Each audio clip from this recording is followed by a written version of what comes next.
Well, it's my pleasure to welcome Valerie Lancelle. Valerie is an innovator, leader, and strategist. She helps teams find and leverage user insights, identify growth opportunities, explore disruptors, and develop solutions that add value today and into the future. Valerie also leads the intellectual property practice, providing strategy direction and leadership to build a robust IP portfolio centered around technologies driving our core, emerging, and future businesses. She's an expert entrepreneur, having spent much of her career working for one of the largest financial institutions in the US. Please welcome Valerie Lancelle. Her session is Adventures in Corporate Innovation, Future Forward.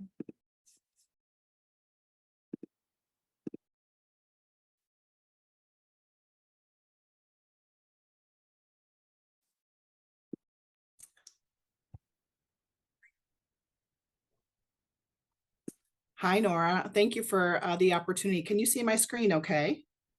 We see you, but not your screen.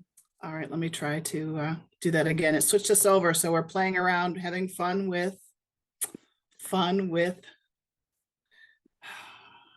Zoom here. All right, let's give that a go. There we go. Great. Take it Well, away. thanks again. I'm excited to be here today, and I'm excited to share my story. The thoughts and experiences I'm going to share with all of you today are my own and not necessarily those of my employer, US Bank. I can't really talk about the future without talking about the past. My adventures as an innovator have taught me many, many lessons that still benefit me today, and I believe will guide me and other innovators into the future.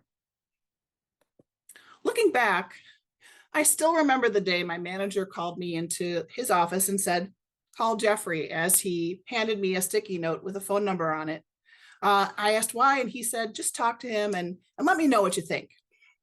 So that conversation came after I had successfully launched our first mobile banking site in 2008, a project that had a working prototype in just 4 weeks and launched into production just 4 weeks later. The conversation I had with Jeffrey was part knowledge gathering and part interview. And for that call, my manager said at the end, "Well, do you want the job?" I immediately said yes. This was one of those career moments where I was entering uncharted territory. The role of innovator really didn't yet exist in the organization, and not in many other places either. And innovation was not yet the buzzword that it became to be. My task in 2008 was to create a sustainable process for innovation and also lead our first disruptive innovation effort for the organization. Sounds crazy for an organization known for its conservative culture, but it was an important strategic decision from our CEO at the time. Again, the lessons I've learned back then through today have been insightful, useful, and honestly, sometimes painful. I'm excited to talk about the evolution of innovation over time, and certainly talk about what has stayed the same.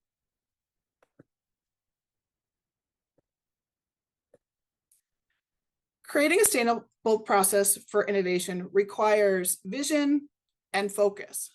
Vision to help everyone believe that this was the right thing to do across the organization, and focus by way of articulating and leveraging a process that was repeatable. In those very early days, my objective was to educate senior leaders and their key resources about the value of innovation and the process of innovation. The initial goal was to get people thinking, but the longer term ultimate goal was getting people to believe and to act, to really become innovators in their own right. Even back then, design thinking played a key role, as it does today, helping line of business partners and colleagues see a path forward, see a way to create new concepts and experiences. This path forward allowed them to generate new business, grow customer base, and provided a method for us to look ahead and see how we might solve user problems in new and unique ways. The other thing that design thinking did, and this is really so important, is it helped us and forced our business partners to think beyond their product, right? To think about the user and thinking about their customers' needs, their wants, their desires. This was really an common way of thinking about customers back then, at least within our organization. Being persistent in aligning the focus on the user was and still is a way to move forward. Looking back to 2008, though, there were a number of things that really helped drive the path forward for innovation within our organization and elsewhere. Digital was becoming a thing.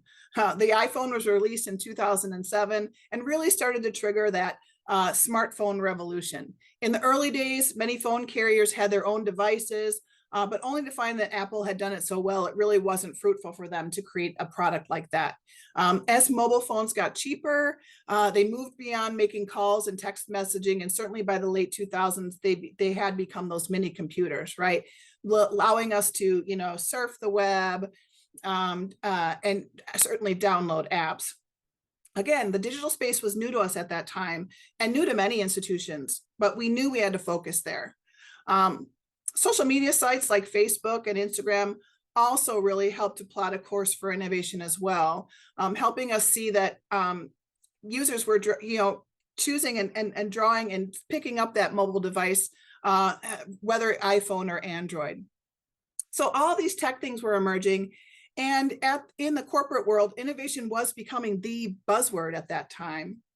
As we were building our innovation capability in-house, we saw many traditional consulting firms were jumping on the bandwagon, right? Seeing this technology-led paradigm shift, changing strategy and approaches to new products, new solutions, and new experiences. There was a desire, and I might say a need, for innovation in our industry and others, a desire to explore new markets, to expand our products and services, to create new things. Experience innovation was also a thing. It was emerging as we realized that one's experience with that mobile device was unlike the experience you might experience in a branch or in other places.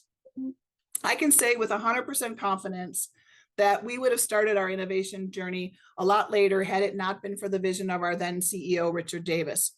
In 2008, he made it clear we could no longer grow sustainably by M&A. We needed organic growth. So as we look ahead to see how innovation evolves, technology is going to continue to play a role as inspiration, as a disruptor, and as a potential solution to new innovations in product, services, and most certainly experiences. So it's probably no surprise that I feel fortunate that my career started in the technology group within the bank. I worked with some really amazing people all across the country. And as a technical project manager, I found it was best to be transparent in what I wanted to do and why. This was particularly helpful when I led a stealth project with a startup in 2009. They weren't called startups back then, but we were the development team for an emerging new to market digital app. And in order to make things happen and keep it confidential, I did have to enlist the help of risk partners and subject matter experts. Being transparent and honest about what we were creating and why there was a need for secrecy led the way to making friends. I trusted them and they trusted me. We built something really special. As I think about innovation, it's important to make friends and bring in folks that can help. Almost always, people want to help, and if they're friends and they understand you, and if a problem arises, they might say no, but they almost always say no, but. They're there to help you figure it out and solve the problem. For me, the best ideas and solutions develop when you bring in a diverse set of people together, and not just diversity as one might define as part of a DEI effort, but also diversity of thought and experiences. Making friends with people all across my organization has helped me move innovation forward internally. The other thing I'd say that over the years, I've found allies in the most unlikely places. These allies are people who want to think about what's next, who want to solve those gnarly, challenging problems for their customers. And these allies at all levels of the organization have helped push things forward. From day one as my role as innovator, the importance of teaching someone how to be more innovative has never stopped, right? Without innovation in our organization, all thinking is convergent thinking. And any ounce of curiosity dies. There's no creative energy and there's no exploration of what's possible. Teaching employees, peers, and mentees, internal and external to the bank, why innovation matters, why we should listen to users, and then sharing ways to generate ideas, explore and test solutions has been a satisfying experience and a necessary step for innovation to evolve. Sharing a consistent process, along with appropriate tools for each step, has been a way to teach people literally how to fish. Helping employees and colleagues navigate roadblocks, which I'll touch on more in a minute, is the other thing. We sometimes need to swim upstream to get to the end, but having tools to propel us forward despite those currents is something I've also found as important. And as we think about innovation in the future, is something that will help innovation evolve. Shifting gears a bit, another constant with innovation in the past versus today, and then thinking about the future, is all around people. You know, people innovate. And for people to innovate in a corporate environment, you really need a culture that supports that creative effort. When I first started my adventure, people were hesitant to share ideas. The culture was one of business as usual. And, you know, it was a place where the status quo was the thing. It was it, right? But we didn't need to create anything new, they said. Things were working just fine. But building a sustainable culture of innovation, and any culture of innovation, takes time. It's a long journey. I found that being consistent with our approach and our process has helped everyone overcome the challenges we faced earlier. Our focus on diversity, equity, and inclusion has also helped us hear different perspectives and understand other people's experiences. Looking ahead, I do think you need to focus on creating a culture of innovation, not just at the grassroots level, but in the C-suite as well. A sustainable innovation culture requires commitment, requires support and recognition at the top of the organization, so that those typical roadblocks one might face are eliminated, that there's funding available, and that you have goals aligned to innovation engagements, whether it's being first to market, disrupting a competitor, or whatever your key strategic goals might be. If you're looking to grow organically, if you're looking and seeking ways to grow your customer base, if your strategy is to be number one in your industry, innovation can enable that strategy. And while it's nice to believe anyone and everyone can innovate, I found that isn't true. There's a mindset, a way of being that is innate. Sure, you know, people have ideas and they can think about new products and services, but it's rare to find those folks that are really good at identifying user needs, understanding their pain points or point of view. And I found it's even harder to find people that can ideate and create truly new concepts, things we haven't seen before. It's hard to find people that can develop ideas that are desirable, find ways to ensure that the idea is feasible, that we could actually build it, and ultimately finding that connection of viability, can we make money, is a challenge. One of the lessons I've learned and continue to learn is that it's really okay to fail. As we think about the future and what it might entail, you know, we're bound to get it wrong. I've got a number of hypotheses about certain technologies that will change the way people think about and use money, how emerging technologies may not actually increase productivity, but I'm sure that many of my hypotheses, if not most, are wrong. In our culture, though, it's still hard to accept failure. This is one of the biggest roadblocks we still face today. When you have a line of business partner or a sponsor afraid of failure, it's really hard to convince them to try something new. But only by embracing failure do we learn. And I know that's a bit cliched, but still, if you embrace it, things can happen, right? Failure can help us build resilience, help us persevere. Learning from failure can help us avoid new roadblocks, and even, in my experience, help us find new opportunities. In a large organization, though, things take time, right? There's negotiations, paperwork, processes to follow, but there are people that are going to say no, and they're going to put up that roadblock. But navigating these roadblocks does require patience and transparency. We've found that bringing the naysayer in and explaining what you're trying to do and why is helpful. Over time, I've built allies because they've trusted me. They know I'm trying to do the right thing for us, for our employees, for our customers, right? If you've got an ally, bring them in to help to tell the story. Roadblocks are going to slow you down, but please don't let them stop you. In the end, I really do think it is more important to show progress than to sit still. We need to keep moving forward. As I think about the future of innovation, a future forward view, it's so important that we remain curious. What are people thinking and why? What are their challenges? What are their hopes? What are their fears and why? What is happening around us? What's this new technology? How are people interacting, behaving, communicating? All of these things, right? It's critical for innovators to be curious. It's critical for innovators to explore, to create, to play, and ask questions. Ask a lot of questions. Talk to people. You know, we heard Nora speak earlier in the first session about that, right? Having these serendipitous conversations and really talking to people and really understanding their point of view is so relevant. right? Be interested in understanding people's perspectives. I brought ethnography into our organization in 2009 after pushing through many, many roadblocks. Since then, I've led other ethnographic engagements, as have my line of business partners. We have a strong CX and US teams who really help us understand and help our business partners know why it is important to talk to users and why we need to talk to users.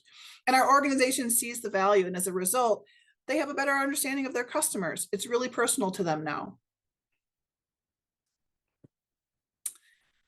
I had the opportunity to attend South by Southwest this year, and Amy Webb has always hit it out of the park. With the emergence of Gen AI, advances in quantum computing, and even robotics, other technical innovations that are out there, we're at a point in time where our history as humans will change. This is a time of immense opportunity to embrace technical change and to innovate. Can we solve old problems in a new way? Can we make life easier for others? With technology change happening faster than ever, we need to move faster if we want to truly innovate. And in order to move forward faster, we need to think about things that can help us get there. I went too fast. Let's see if I can go backwards. Sorry about that.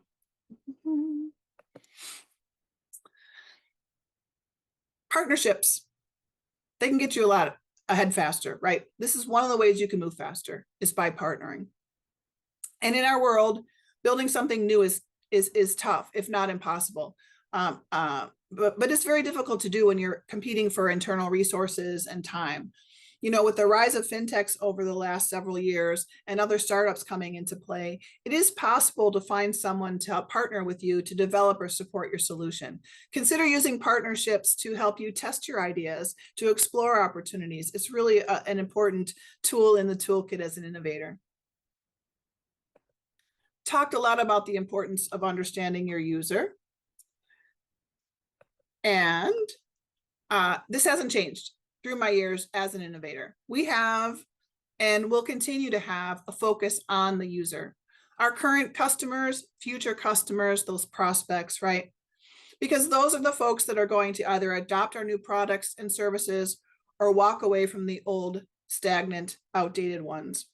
Today's consumer has myriad choices in any industry, right? There's lots of options out there, and we need to really understand what drives them, what motivates them, and really how to solve the biggest of their challenges.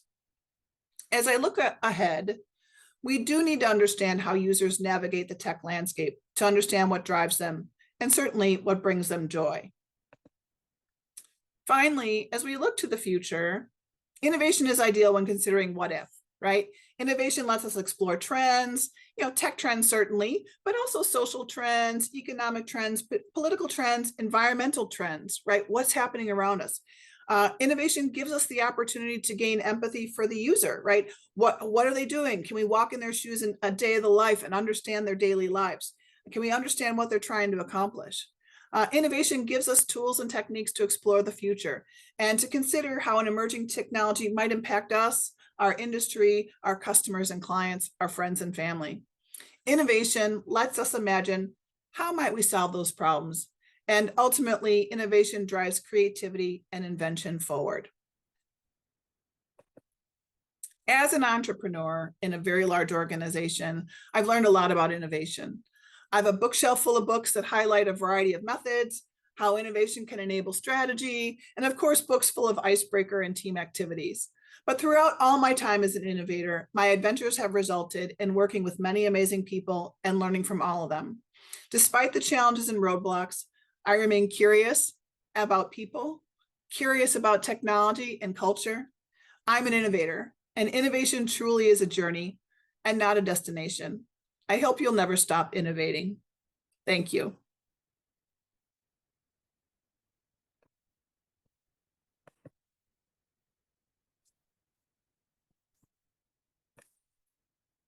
Thanks, Valerie. Let's hit the Q&A.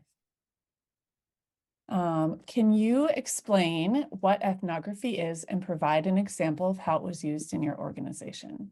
Oh, absolutely. So ethnography stemmed from cultural anthropology back in the 20s, where researchers would go into the field and observe not talking, not speaking. And in this case, a great example is Margaret Mead when she really observed chimpanzee behavior. It has morphed into a tool that marketing and research experts use to really observe people in their space and time, really understanding not only just what they're doing and why, but how they feel about certain things. So think about it as really a deep dive into understanding behaviors, attitudes, feelings, activities about a thing. First ethnography, what we did was really around consumers and really trying to understand what are they trying to do with their lives? What's happening? And what was interesting about that ethnographic study was the housing crash had just happened at that time. We were really curious how that would influence how people thought about money. So we use ethnography today to really take a deeper dive into understanding how a certain segment is feeling, reacting, believing about a certain topic. Thank you. All right, again, if you have some more questions, feel free to put them in there. Valerie, of all of your adventures, which is the one you're most proud of? Oh my gosh, that's a great question. The one I'm most proud. Well, I think, one of the things that I was most proud of that I didn't talk about in the session was I had the opportunity to launch a program to bring in the millennial perspective and mindset into the C-suite. Our CEO at the time said, we don't know what millennials want and need. They're not sitting at the table with us as we're making these big strategic decisions. We need to do that. So I was given the opportunity to create a special program for high potential millennials to bring their voice to the bank to really help us understand, what do millennials want in a bank? Like, do they even want a bank? Do they want a branch? Do they not? Right. And what I love about that, and what I'm so proud about, is that it was a bit of a struggle at first. It was a mandate from the top man, right? But it was still at the leadership level, a bit of a weird thing to have these millennials at the table. But it morphed into a really great program that was also a reverse mentoring for those cohorts. And I still think that those insights have helped us evolve our products and services today. Yeah, absolutely. Another one around users. How do I convince my organization to talk to users? Oh, that's a great question. It's hard. I talked about ethnography in my session, and we needed that because the mandate for that first activity was to bring in new customers, essentially, right? And I said, we can't talk to existing customers and learn anything. We really need to talk to other people, right? We need to understand their points of view, like how do they choose a bank? What do they need a bank for? Those sorts of things. So I think it really is, for us, it was bringing in examples of how talking to users have helped other organizations. It's starting small, and then really for us, what sold the bank on users, I think, was the output of that ethnography, of being able to let them really understand and see and hear from consumers what was happening, what they were passionate about, what they were trying to solve. So I think it's really about bringing in great examples to show how, and then also keeping moving forward. If you believe that user input is necessary, creating a story around why, what it can give you, the output is so important for leaders. They want to know, right, well, what's in it for me? Being able to tell that story, show small examples, will go really far. Awesome.